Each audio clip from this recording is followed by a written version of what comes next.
Hello বন্ধুরা, আসসালামু আলাইকুম রহমতুল্লাহি ওয়া বারাকাতু। আজকের ভিডিও টপিকটি হলো খুব গুরুত্বপূর্ণ একটি টপিক।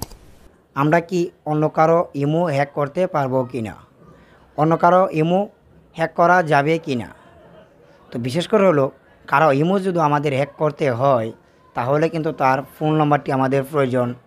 এমনকি দেখা যাচ্ছে যে আপনি ইমোর মাঝে তার নাম্বারটি দিয়ে কিন্তু এই লগ ইন করার পরে তার এই ফোন নাম্বারে কিন্তু একটি ওটিপি কোড চলে যাবে।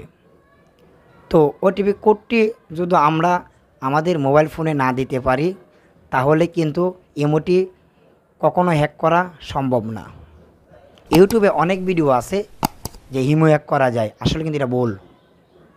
তারা আপনাদেরকে দেখায়, আপনি দেখেন আপনার মোবাইল ফোনে যে ফোন নাম্বারটি দিয়ে ইমোটি লগ ইন করছেন, এই ফোন নাম্বারটি যদি নেক্সটে লগ ইন করতে চান তাহলে কিন্তু ওটিপি কোড আপনার কাছে আর আসে না। কেন আসে না?